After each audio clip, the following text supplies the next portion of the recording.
stuff like that, you know. With machetes on the bus. Oh, we can't say those words. We can't say those words on TikTok. Okay, all right, sorry. Yeah, it's just getting way too crazy. No, I understand that. And, I mean, I live in California, so it's a little bit different here. Yeah. But I still have a feeling, even though they haven't said too much, I have a feeling it might be I know for sure, I mean, Annie is involved because how she acts, you know, in the videos. Well, police released that the DNA that was found at the house doesn't go to anyone in the family members. Wow, that's crazy. So I don't think Annie's involved. I just don't think they're involved. I mean, something could have happened when they were eating dinner at their daughter's house. You know, the one she took an Uber to. You never know. Yeah, you never know. I will give you that. Yeah. But I will say I'm not going to talk about Annie today. I mean, about Nancy today. I'm actually going to talk about the girls that are missing out of Arizona. So Mollie, Boone, I'm going to talk about Emily Pike, and we're going to talk about Thea, as well as the girl that was missing out of California that they did find part of her body today. Oh, okay. I'm kind of over Nancy. I don't think that we're going to get much information, but I feel like she's getting a lot of attention, and I'm just kind of over it at this point. Yeah. All right. Well, all right. I will. You have a very, very great day. You too, Frank, and you're always more than welcome to come up. All right. Thanks. God bless. Bye.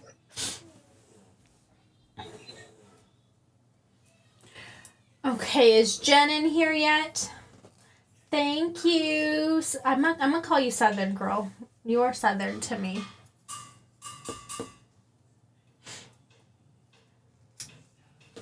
Hold on, I'm gonna see if Jen's in here.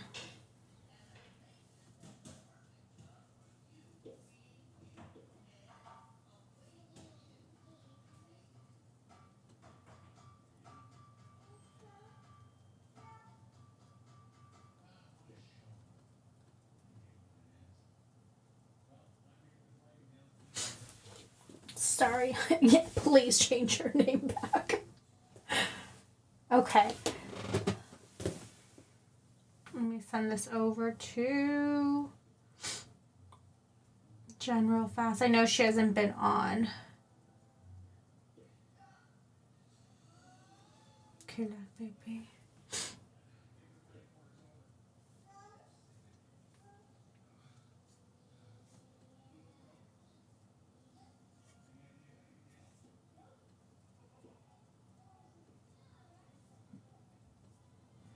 Okay, just sent it all out to them. Also, I have no idea how to see my chat. Hi, so today we are going to be focused on, and I'm sorry, like I'm trying to, I'm streaming to YT right now. hello, and it's a little weird.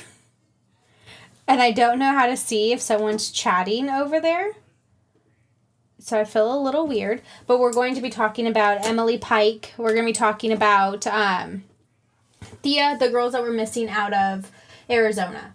So I want to make sure that they get some awareness onto them. Hello, Crime Bear. We came on yesterday for a little bit and we talked about Emily because it was a year since they found her body. And I want to make sure that she gets some awareness on that.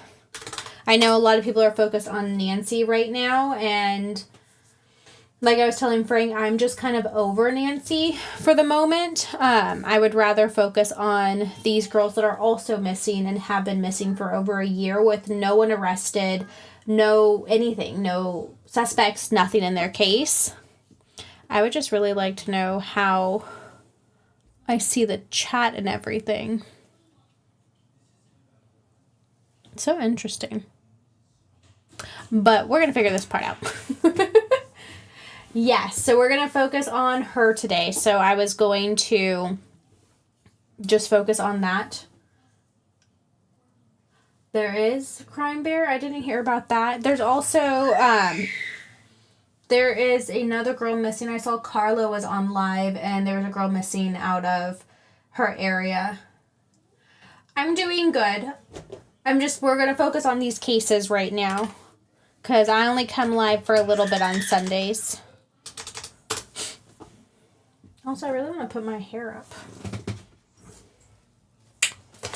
Yeah, the one in Houston.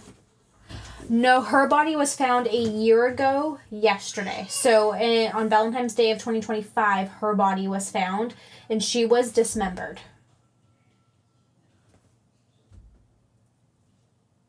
Oh.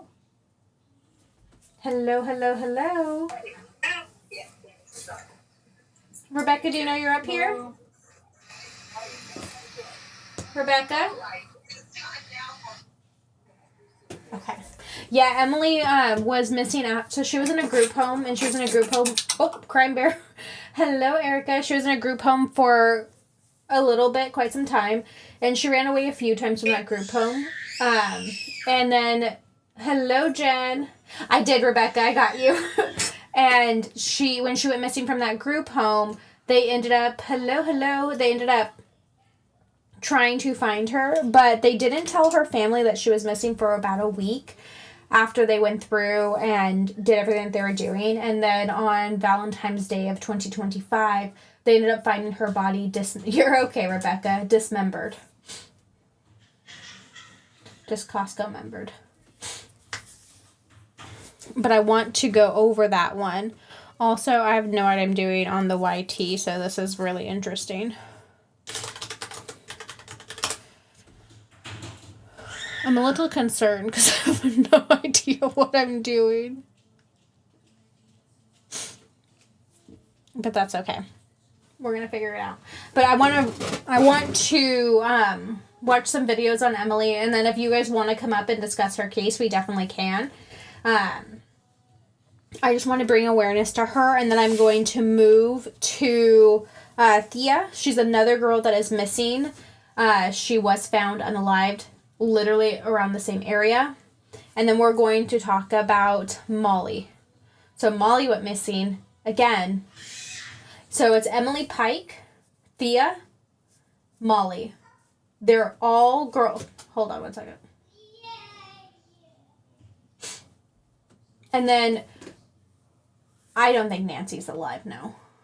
I don't. And I don't mean that in a disrespectful way. I don't mean that in a harsh way. Hello. I just believe, based off of everything that we have and all that evidence that we have from what police were saying at the very beginning, I don't think that there's a way. Yeah, so we are, hello. Exactly. There is no information on Emily, and that's why there's a few videos that we can watch. There's one from Hidden True Crime, which I think would be really good. So we can go through that. I'm just going to try and figure out how I play this here. But we're going to get this, guys. I promise. I think the ransom notes are. I think it's somewhat, hello, Nayeli. I think they're using it as an opportunity. I don't think it's an actual thing. Let me go to properties. I'm trying to get it to show me. That's not it.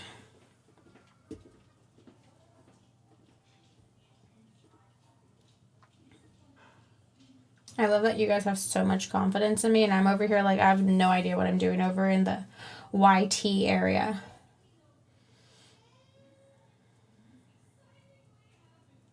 Window capture. Let's try that. Select a window. Here we go. Perfect. So I'm going to move this image down. This text could go right there. Okay, perfect. Okay. I think I got this, y'all. Erica, if you're talking about Nancy, I am not sure. I haven't checked on her case today. I'm covering Emily Pike right now. I'm going to flip this bad boy around. And let's see if it will banana me. Let's see what it does here. But we should be good. Are you guys ready? A shocking reality that Indigenous women and girls are disproportionately affected by all forms of violence. In fact, according to the CDC, get this is shocking, murder is the third leading cause of death for Indigenous women, which reveals a staggering level of vulnerability within these communities. And unfortunately, a 14-year-old member of the San Carlos Apache tribe named Emily Pike recently joined this tragic statistic after she was found murdered near Globe, Arizona this past February. While Emily's loved ones are still searching for answers surrounding her death, they are also hoping that the situation will help put a stop to the ever-growing number of missing and murdered Indigenous women in our country. Now, I have to warn you, the details of this case are as gruesome as they are confusing. But it is so important that we share Emily's story because as of right now, her killer is still at large. Emily Carla Pike was born to parents Stephanie DeSella and Jensen Pike on May 16, 2010. She grew up alongside her siblings Jasper, Destiny, Damari, and Josiah on the San Carlos Apache Reservation in southeastern Arizona. The reservation covers 1.8 million acres of Sonoran Desert and alpine forest land and spans over the counties of Gila, Graham, and Pinal. Emily was known for her soft-spoken, sweet, and caring demeanor. She loved art, painting, the color pink, animals, and she even wanted to go to college to become a veterinarian. She was extremely close to her extended family as well as her family and was named after her paternal great-grandmother, Emma Pike. She had two cousins around the same age, and their names were Jaden and Tyrea, who called themselves the Trio. They were always spending time together, laughing, listening to K-pop, and making memories.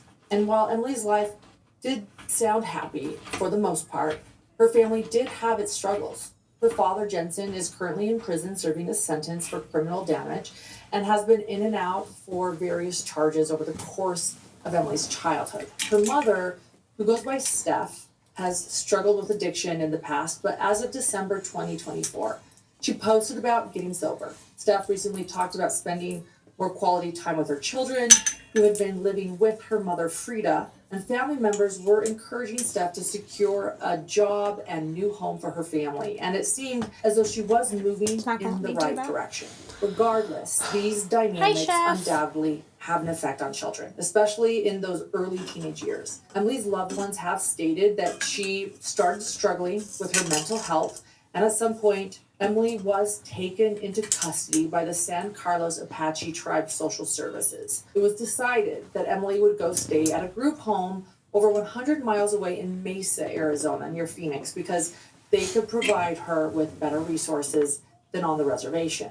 Well, the group home where Emily was staying is owned by a company called Sacred Journey, Inc., and it actually wasn't the first time Emily had spent time there over the years. I learned that this organization has several locations across the Mesa area, and they serve girls ranging from ages 7 to 17. Hold on. I really need to pay for a premium.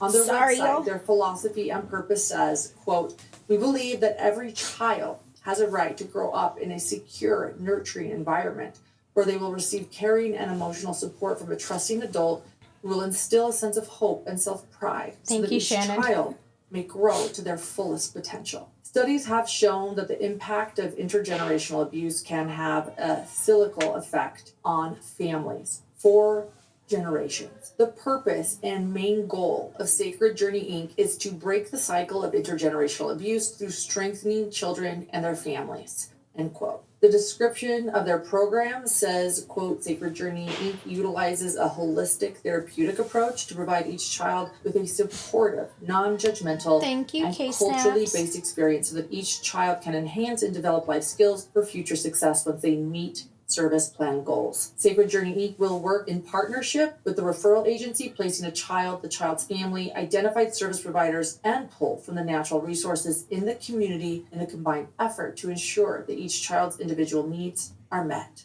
End quote. So for a child to be admitted, they must either be referred by the Arizona Department of Children's Safety or Tribal Social Services. And during Emily's most recent stay, she was able to develop a few friendships with the other girls and maintained as much contact as she could with her family. Rita. Hi, Ray. I wanted to say that I miss you so much, and I really hope I'll try to see if they can come visit me next time. I'll keep bugging them about it so you can come see me. And that I love you so much, even though you might say that's gay, but I still love you. Yeah, she always says that whenever I say I love you. She says, "You okay?" She says something like that. But yeah, I love you and hope you're doing good. And yeah, just have a good rest of your day. Yeah, I love you and have a good day. She decorated her room with lights and plushies, and every Friday would sit and do nails with fellow residents. I was able to speak actually to a few girls who stayed at Sacred Journey, and one stated that they are only able to have cell phones if it's approved by their caseworker. Most do not. They can use a computer with permission, and we do know through photos of Emily's time there that Emily's family did visit her a few times as well during her stay. She spoke to her cousins to let them know that she would be coming home soon, and they made plans to go on a shopping trip when the trio, her two cousins, reunited. However, despite these seemingly good spirits, it's obvious that Emily wasn't very happy staying at this group home. The Mesa police even responded to 5 separate incidents of her running away spanning back to 2023. The last date that Emily ran away was on January 27th, 2025, this year. Only this time, she wouldn't be returned. According to a friend staying at the group home, earlier that day, Emily asked the staff if she could use the computer to talk to her mother. She was reportedly told no, and later on, a local church group came to conduct some activities with the girls in the home. Another friend stated that Emily talked about wanting to go meet up with a boy she met during guitar lessons and had developed a crush. It's thought that she used the church group being at the group home that day as a distraction and an opportunity to sneak out. What it looked like was that the church was there, and that served as a distraction of when Emily left. She left because she wanted to go out and see the boy that she liked, and she wanted to talk to him. She either used the back door or she used the window, and she left as everyone was distracted. My time being there, I've seen many kids run away from this group home. She apparently slipped out one of her bedroom windows and was last seen on surveillance footage wearing a pink and gray shirt. She was walking by the intersection of McKellips Road and Mesa Drive near the group home. At around 7:35 p.m. that night, staff realized that Emily was gone, and they called the Mesa Police Department to report that she had run away. When they weren't able to locate Emily, the Mesa Police Department reported Emily as missing to the National Crime Information Center that same night. And since the situation did not meet the criteria for an Amber Alert, flyers were instead made and distributed online and in the Mesa area, listing Emily as a runaway juvenile. In a comment, police stated that it would have been up to the group home to contact Emily's case manager, who then would have contacted her family and Emily's tribe. However, that unfortunately is not what happened. And Emily's mother, Steph, wasn't even told that her daughter was missing until almost a week later. It's really heartbreaking to see the situation unfold through Steph's Facebook post, starting from the first day that she learned Emily was gone. On February 1st, 2025, she posted on Facebook, quote, "Oh God, please watch over my baby girl Emily. Please let her be safe. Please let someone find her. God, please, I beg you. Watch over her. Please help find her. Thank you." The next day, Steph wrote, quote, "Emily, I hope and pray you're okay and that someone finds you safe and sound. Please, anyone pray for my daughter for a safe return," end quote. And then in another post, she wrote, "If you live in Mesa or Phoenix, could you please help and look out for my daughter Emily Pike for a safe return. Oh God, help me find her. Please let her be safe and warm. Guide her way back. Let someone find her. Don't let anyone hurt her. Oh God, my heart hurts. Please, if you could help and keep her in all of your prayers. End quote. And then on February 17th, Steph wrote again, quote, I hope and pray so hard. All I want right now is my daughter Emily. Nothing else matters. I just want my baby back. God, please, I beg you, guide her back to me. End quote. The next day, someone asked Steph if Emily had been found yet, and she replied, no, the police are still looking. I wish I lived near or had enough gas money to go searching for her, but I don't. I keep praying and staying positive. I know that many people will say that they would have been out trying to find Emily, but I think it's important to remember that financial constraints really affect more than some of us can even imagine. Regardless of any judgment, not having a vehicle or having the money for gas to travel over 100 miles away is something that millions of people deal with. It is absolutely heartbreaking that she wasn't able to just drop everything and immediately drive like some people may have the resources to do. Emily's mother did not. And even more tragically, what Steph didn't know was that during the time of these posts that she was making, police had already made a horrifying discovery. It hasn't been said if there was a specific organized search for Emily because she was considered a runaway. However, at the same time, there was another girl missing and apparently a search going on for her, this other girl. And it was on February 14th, 2025, that remains were located in Gila County off US 60. The woody area was near mile marker 277 on Forest Service Road 355 and just northeast of the city of Globe. Given the state of the remains, which we will discuss in just a moment, they had not yet been identified on February 14th. And so when Steph was writing her social media posts, these remains were still a mystery to law enforcement. However, over 2 weeks later, on February 27th, an internal sheriff's memo began circulating online that the remains belonged to a young Native American female. The father of the other missing girl was sent the memo, but it was confirmed that it was not his daughter. Hey, Oz. And so he decided to post the memo Hi, on Jessica Facebook Love. to notify anyone who had a missing daughter, niece, or granddaughter to check and see if the remains Anya. belonged to their family member. Well, the father was Sorry, I'm streaming on the quickly asked to remove YT the too, post you guys. because that memo was intended for law enforcement only, but it wasn't taken down before people grabbed screenshots. Handling this case. True crime correspondent Brianna Whitney with us now.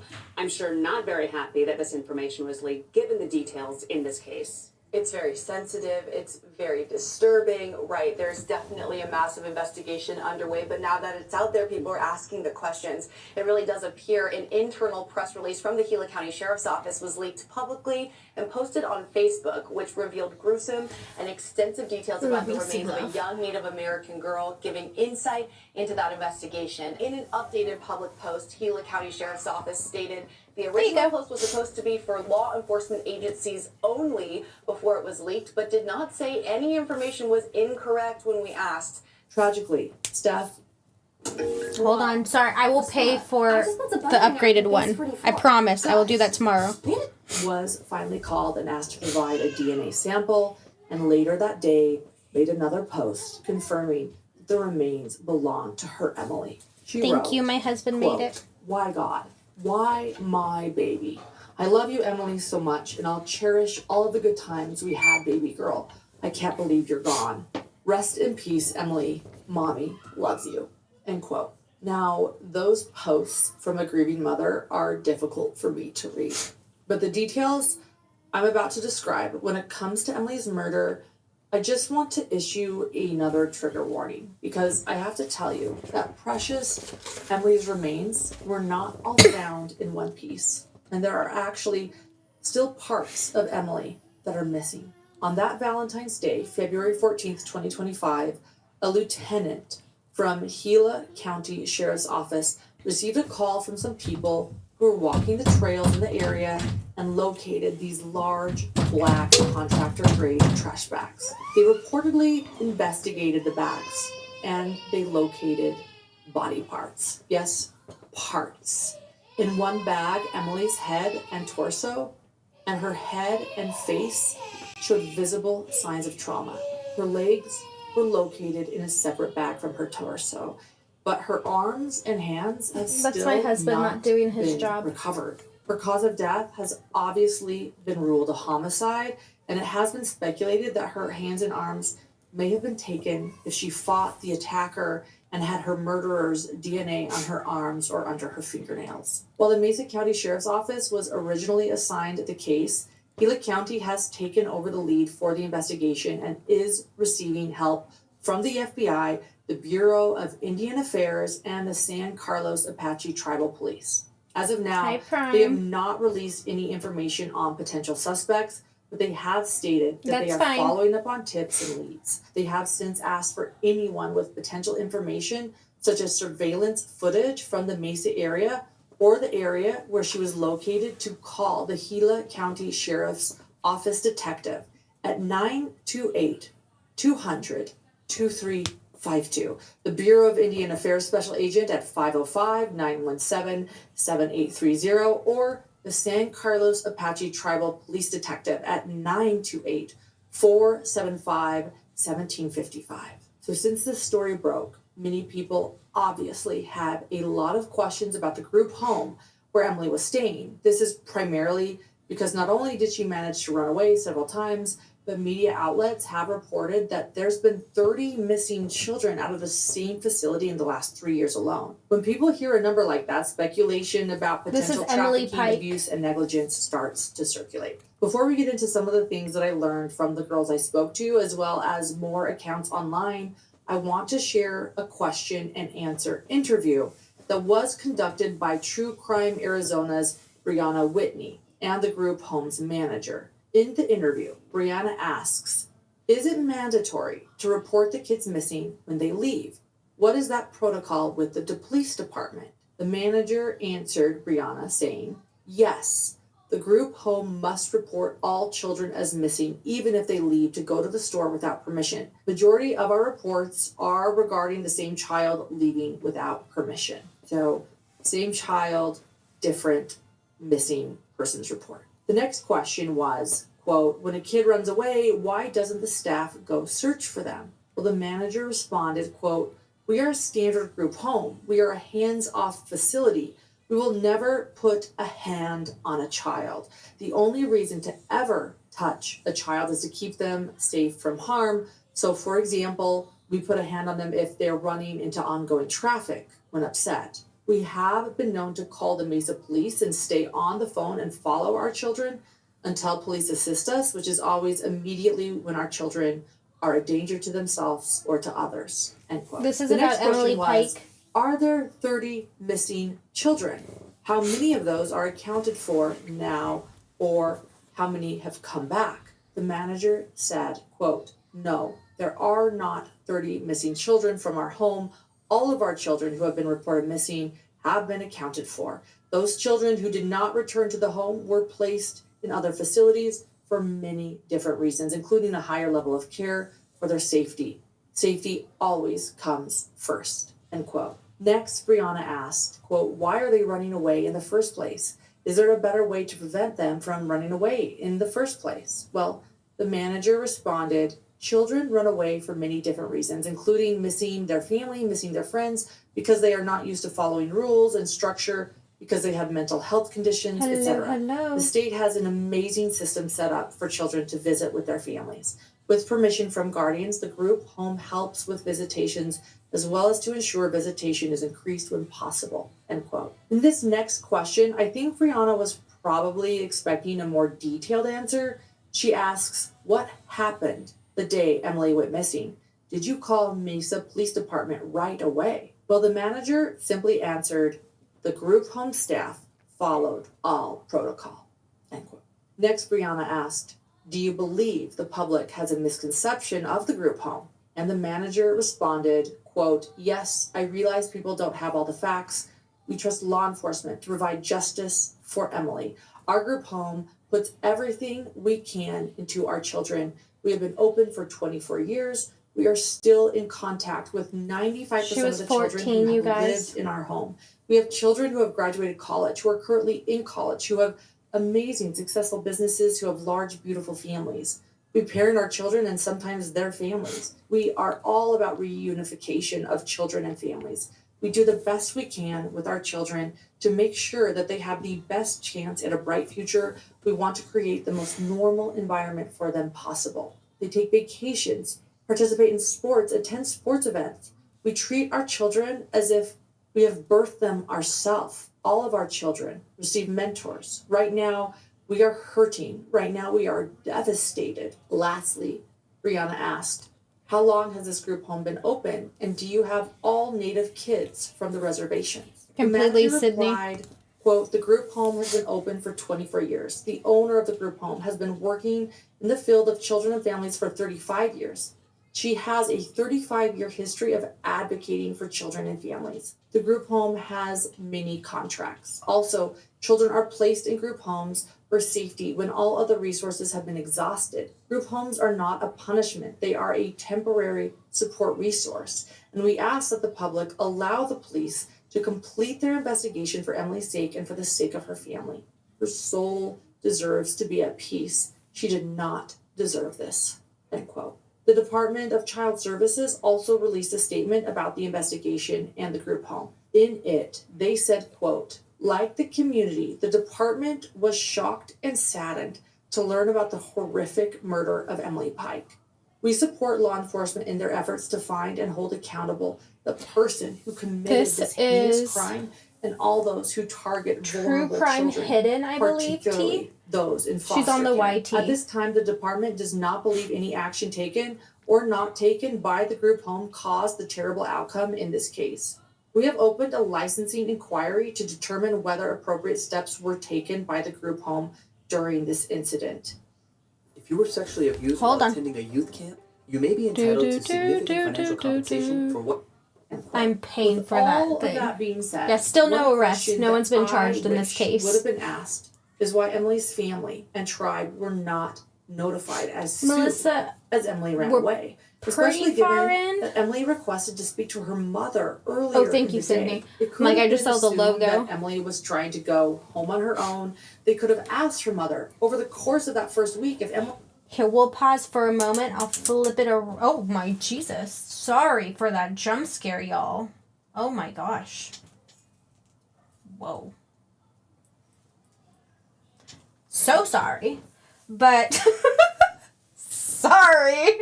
Did not mean to go in that far. I'm trying... Hi, YT. So sorry. I'm trying to figure this out. I will do better, I promise.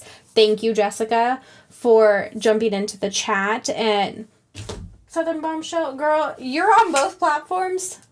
I will get better at this. I will figure this out, I promise. But I do want to pause. So, Emily Pike's case, I'm gonna be doing my you guys are gonna get a little bit of what I do when I'm speaking to people.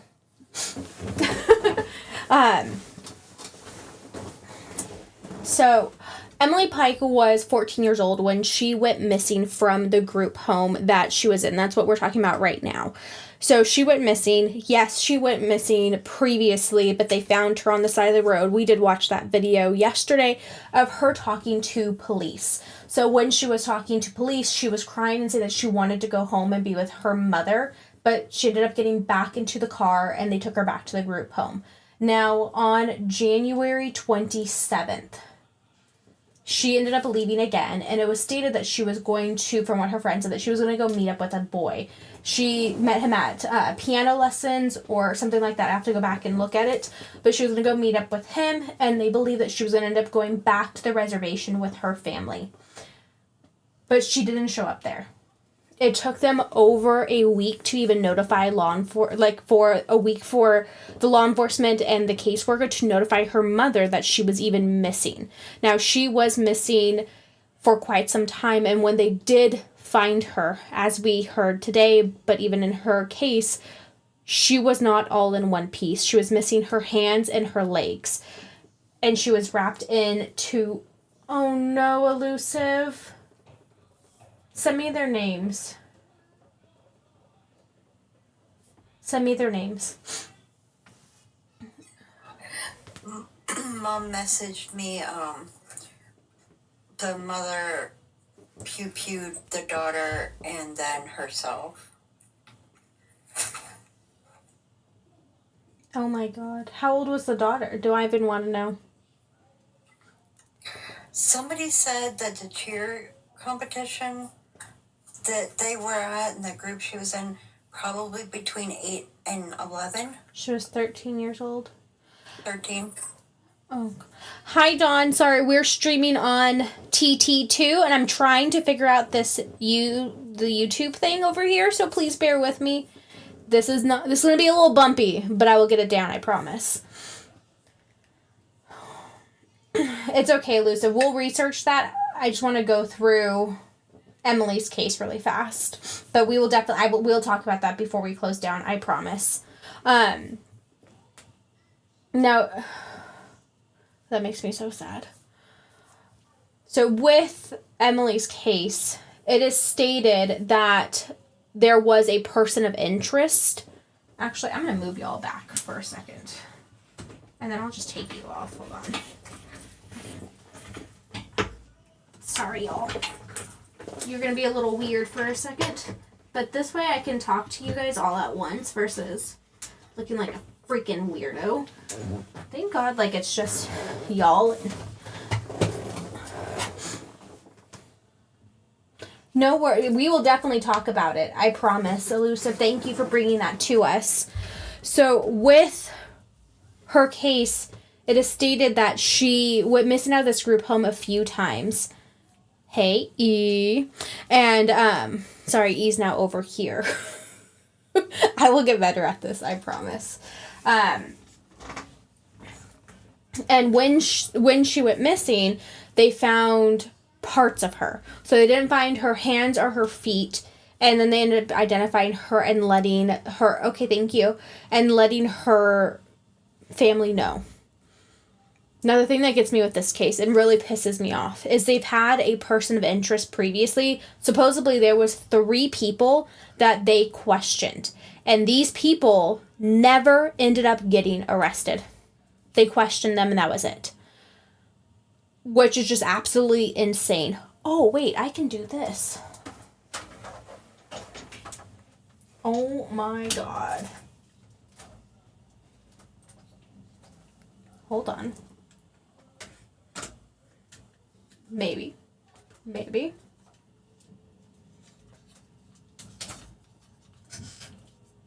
Nope, never mind. We'll do it this way.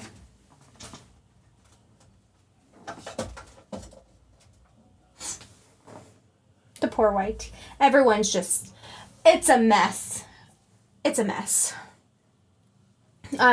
So with Emily, they did have suspects, but they never actually arrested anyone. No one's been taken in, like no one's been taken into custody in this case. And she's just never gotten justice. And it's gone cold. If you go through and look at this case, like if any of you guys go and look at this case, there is absolutely zero coverage. Zero coverage. The only time that there has been coverage in this case was yesterday because it was the anniversary of them finding her body, and her family is the one that was interviewed. Her family is the one that helped with their community to get a protest going. It's their family and the Native Americans from her tribe pushing for law enforcement to do something. The FBI is involved in this case. And still no movement. Still nothing. And that's not all. There's other girls that are missing from the same area. So Mollie Boone, she's missing from this area too. She went missing just recently. Hey, Amy. She went missing just recently from this area. She was found, I think, like 5 to 10 miles away from where she was. But they have not released her cause of unalivement. Thea went missing from this area. She was found. They have not released her cause of unalivement. All within, I would say, maybe less than a 20-mile radius. All 3 girls. No one's been arrested. they haven't been looked at as, and we went through this, remember, we went through this yesterday. They have not been looked at as if maybe there's a connection to them. Is it, I could have sworn that we saw that they were released. Jen, do you see what Amy said? They're from, yeah, I could have sworn that it was, and then I thought we read that they were released. Let me know. Sorry, I messed up my computer. Okay. They're all around the same age. Yeah, double check. Jen's saying that they were released. Yeah, there's one right now. This is all from around the Tucson kind of area. There's another one right now that is missing. Right now. We were looking at it yesterday. I'm going to do a video on it tonight. They all, and then like I put all of them up side by side, and they all look very similar. So I don't know why they're not, exactly, I don't know why they're not being looked at as possibly.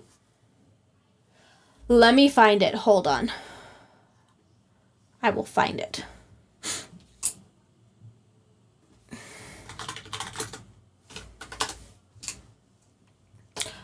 The entire YT gets to look at this. This is kind of cool. It just lets me like free flow and move around. Oh my god, that is so cool. Her name is, she goes by Maggie, but her name is Magdalene Paya. She's 16. And she's missing, and her family's asking for help. So she went missing on February 2nd at 4:30 a.m. I know, I love it here. This is so cool. She went missing at 4:30 a.m. on February 2nd around the Round Valley area of Gila County near Payson, Arizona. She left on foot and has not had any contact with her family since. Missing in America is on it, Amy, just because I have their flyer up right here. This is so weird. She is 5'5", 140 pounds. She has black hair, brown eyes. She has her ear and her left nostril pierced. She has a scar, a circular brown scar on her left arm. And she was last seen wearing black jeans and a brown shirt. Yeah, I found their flyer out of everything that has the most information on it. But again, if you put them all together, hi Tracy, if you put them all together, they all look the same. They all look similar. Like if I saw them out in public, I would never believe. It's the same as this. So the exact same handle, but just over there. No, she was not living in a group home. Yeah, she was living at home. Exactly, T. And yet they all look the same, which is so, it's so upsetting to watch these and see everything unfold. And for them not to at least try and look, is there a connection? Is there someone that was in the same area when all of them went missing? Hi, Nicole. I had the worst weekend of my life, but it is okay. It will be okay. Exactly. Did they have access to social media? And it looks like they did. Amy, and then we were looking at it. Jen, I believe we also connected that Thea, and I say her nickname because I don't mean to be disrespectful. I have a really bad way of pronouncing things, and I get made fun of for it. So with her name, I can't pronounce it, so I say it just because I can't say it. So her nickname is Thea. That's what they call her. Where she went missing is super close to where Emily went missing. And then where they went missing isn't very far from where Mollie went missing. Exactly.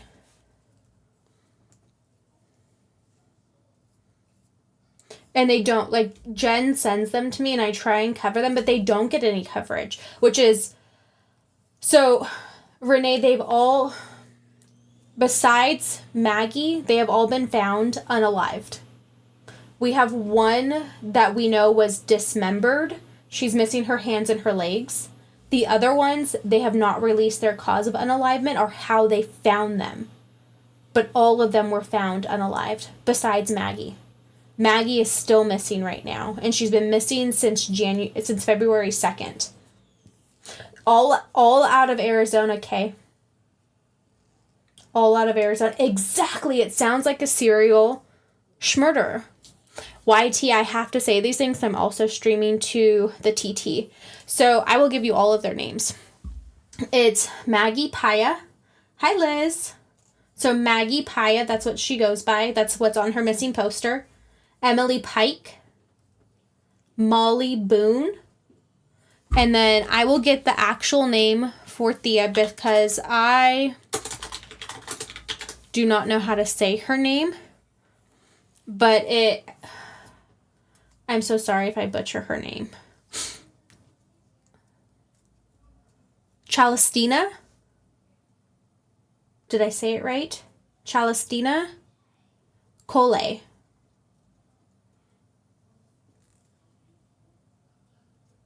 They're putting it in the chat. But her nickname is Thea. But all of them missing from literally less than a 20-mile radius, you guys. It is less than a 20-mile radius. Yes, Shannon, exactly. And they all look so similar. You can't tell me any different. But zero movement, zero persons of interest, zero arrests made in these cases. None of them have had any justice. And none of them are getting any freaking attention. When you look up their names, Mama Through, when you go and look up their names, the last reports are maybe a month after their bodies were found. The only reason Emily Pike has new reports is because it's a year from her body being found yesterday. And her family and her community did things to get reports out there. But no movement. And all of them, besides Maggie from what we know of right now, all Native Americans.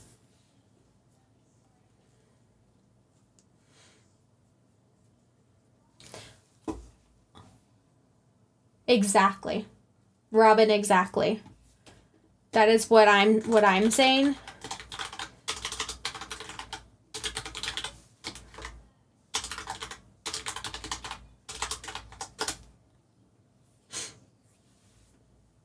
Exactly.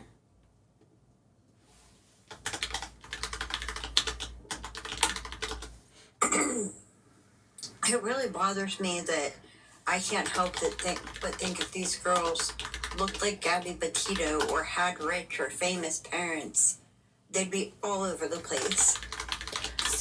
I don't think that. I don't personally think that. Darn it, how do I? Oh no. Hold on. I need to figure out how to log into my... I'll figure that out later.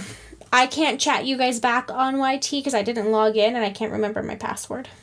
I will do that later. I'm so sorry. This is a trial and error, y'all. Trial and error with the YT, but we're going to figure it out.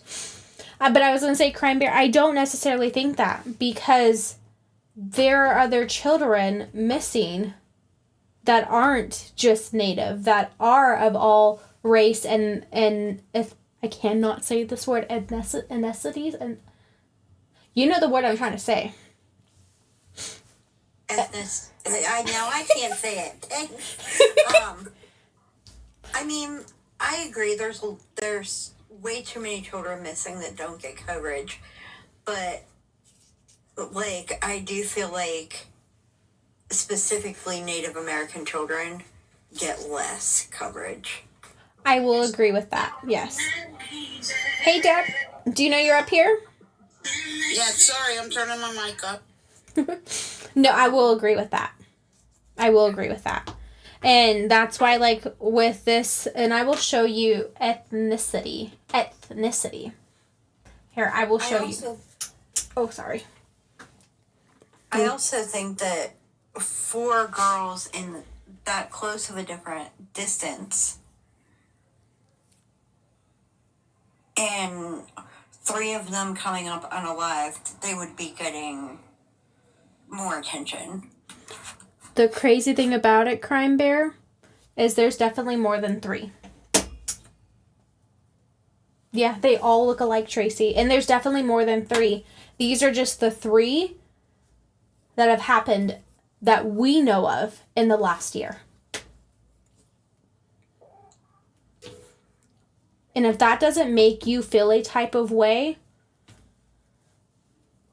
I don't really know what.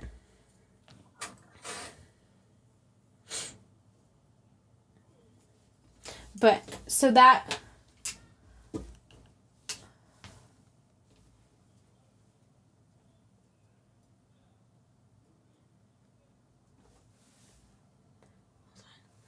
I'm going to bring up the other ones for you.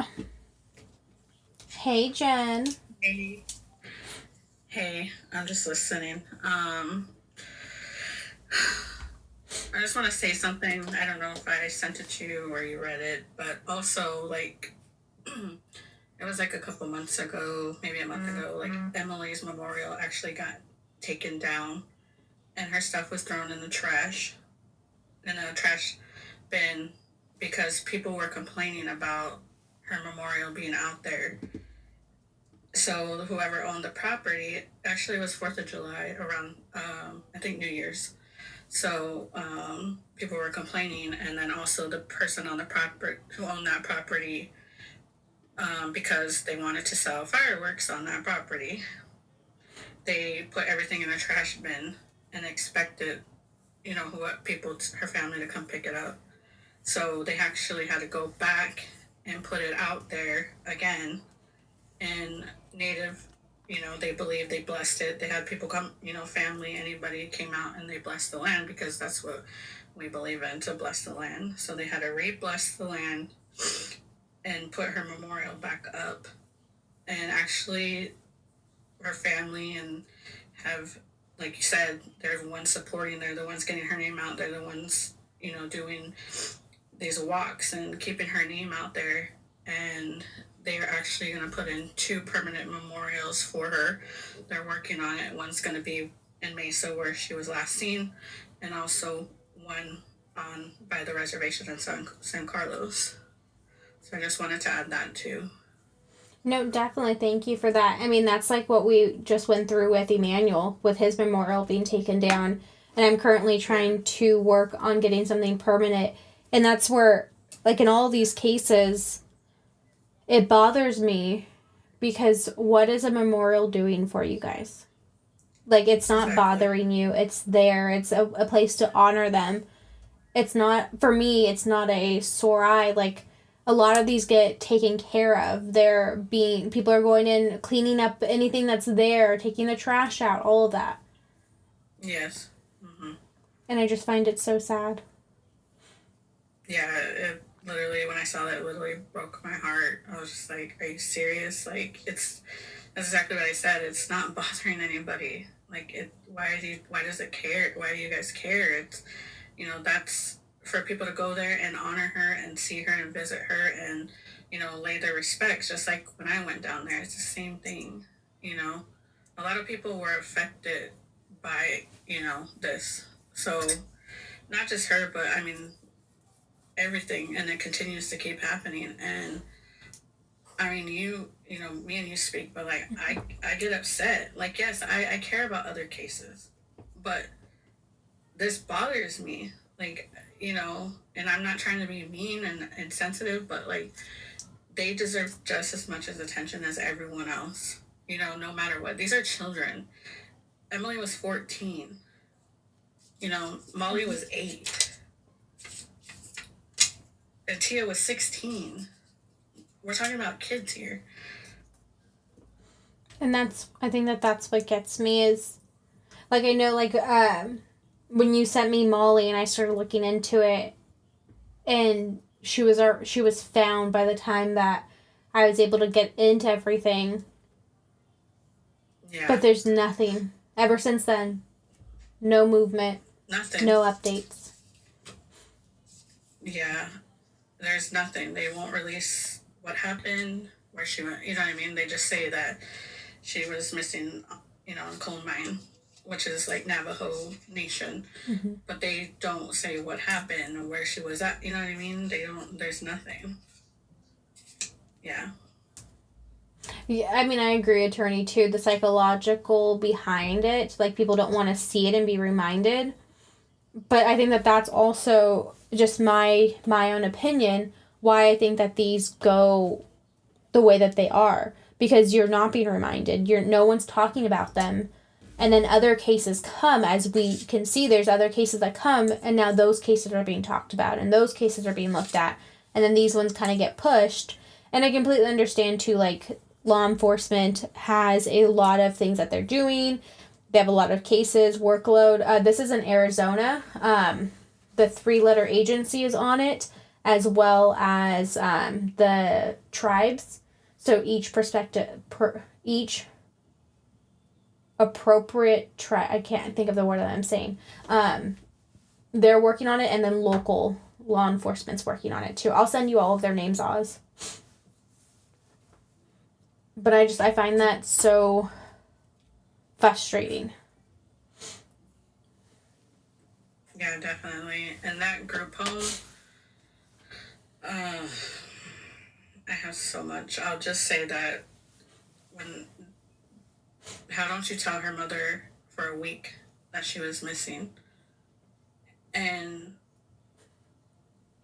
there's 30 plus girls that have gone missing from there. In 2023, there's 2 girls missing from there, and they ended up being found and unalived together, and they ran away. Like, are they not seeing a trend? They're running away. Mm-hmm. Do you remember the name of those girls? They actually found them in Superstition. I can send you the names. One was 17 and one was 15.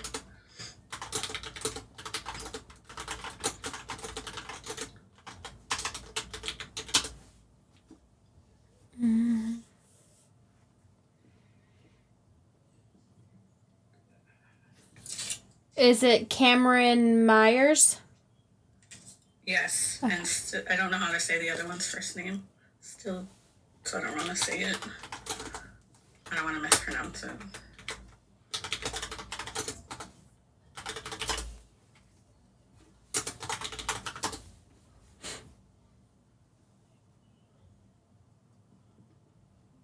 Let's see.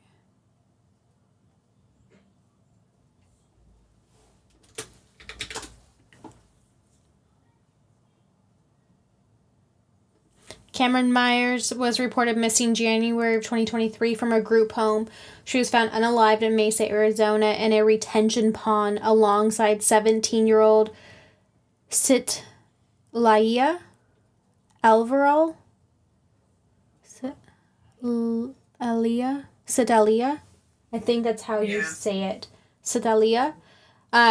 Authorities ruled their unalivement as accidental drowning with acute alcohol intoxication as a contributing factor.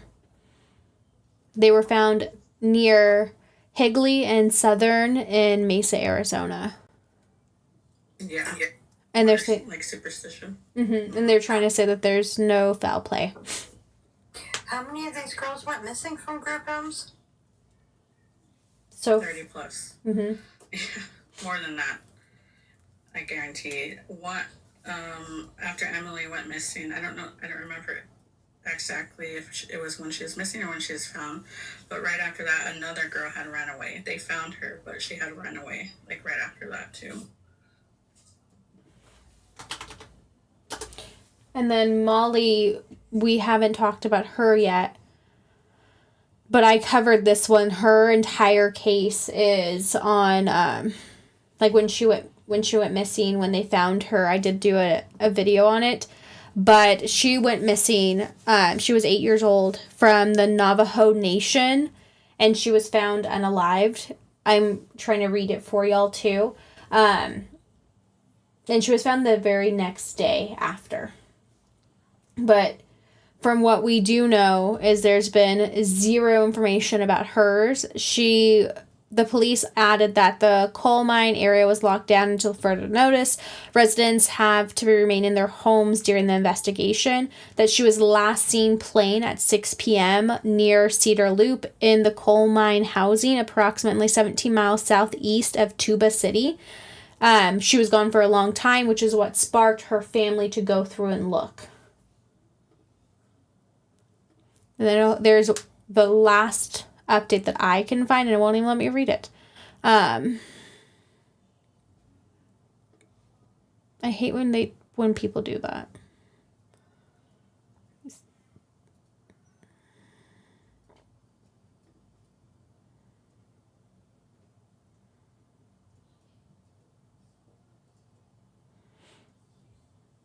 I can't even find that article, and they have it locked down. But she was found the next day. Oh, thank you, One Life.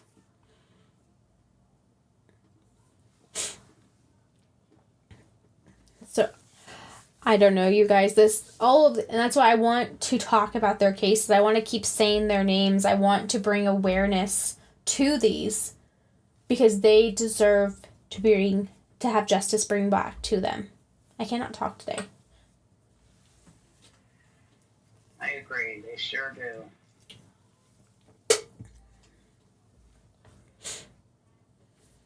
I wasn't reading the comments. But what are your guys' thoughts? What are you thinking? On any end of these things. Yes. Really feels like a serial. And I'm wondering about possible ties to the group homes. Thank you, One Life. Sorry, someone's over in the other chat. And that's when I look at these cases, that's what I think of too. That it's a serial.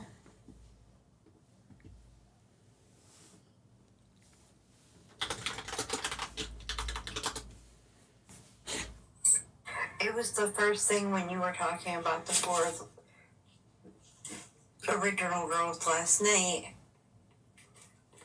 that I thought of because, like, it's too similar. I don't know about Mollie. Just with her, like, the age difference and but the older girls, it feels like it's a serial and he has a type. That's what it feels like to me too.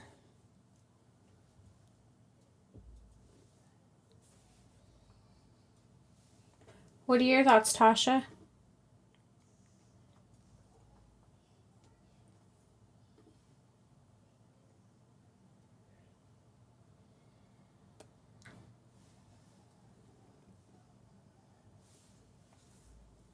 Deb?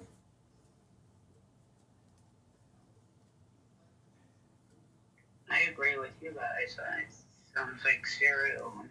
Maybe some of these group homes better something. You know, these girls are getting out of there. Seems like they're just walking away and then becoming unalived. I just hate it. I hate it for them. Hate it for their families.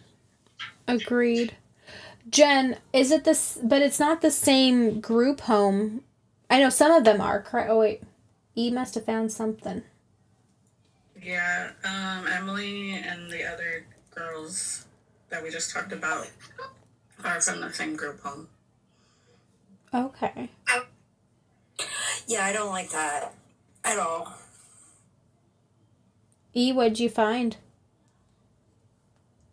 It was a letter of investigation closure. I sent it to your phone. It's a big red flag that they've gotten 30 calls for missing children. I work in group homes, so it's something that's been in my family for many years. And you're supposed to be aware of what each individual is doing and making sure they're safe and all of that. It's just weird that 30, that's driving me crazy. And that's just all of these ones drive me crazy. And it drives me crazy that they're not looked in at, because to me, again, I don't know, something tells me that they're all connected in some way. I just feel like it's too weird. You know what I mean? Yeah, it's really weird. I'm trying to find more information on it because I don't think they should be operating with that record. Like, they should have notified the family and all of that. They can't just keep things like that. Yeah. I mean, kids run away from group homes all the time, but the fact that so many have gone missing, and then, like, quite a few of them have been found no longer with us, is just a really, I mean, you don't get bigger red flags than that. Yeah, for sure. They're not even sending it out, letting people know. I think that's the big red flag, that if this is, okay, let's say it happened once, they could probably try to get away with it. But this is happening over and over and over. They should have a system in place or something to prevent this from happening over. And, you know, maybe there's some kids that are more troubling than others and all of that. Those might need more attention. They might need therapy or whatever it is. And I think it's just a big red flag and a lack of the ownership. They should be knowing who they're hiring and checking in on their employees and making sure everything is good. It's just a big red flag for me. So the ones that were missing in Superstition is Cameron Myers and Elia Alvarado. I don't know if I'm saying it right, but it's Sitlali, and then last name Avilar. I think it's Italia, but are group homes not regulated like daycares by the state and counties? Do they not have inspections? I believe they are. Well, I work with adults, and we have inspections every month and quarterly, and we have coordinators. There's always people involved, and every little thing that happens with our clients, we report it. Any little thing you have to report. And I assume it would be the same case for children. So I'm hoping that they're looking into that and trying to see what's going on, because it's just a big red flag for me. Agree.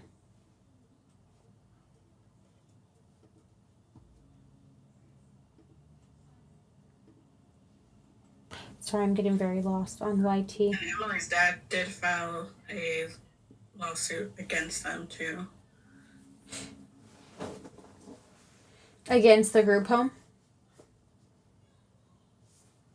Oh.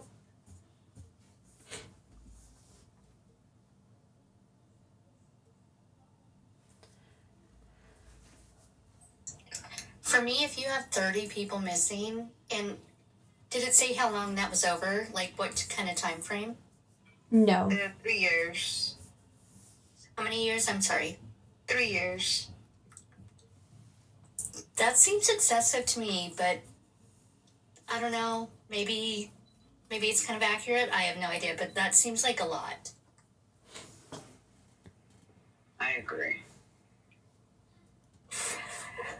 Amy, Amy, would that be typical or higher than expected?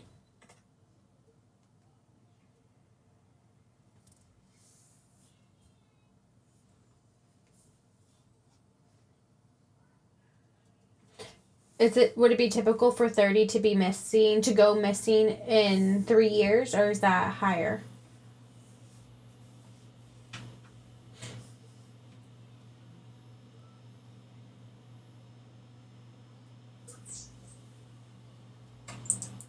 Yeah, I mean, that's 10 kids a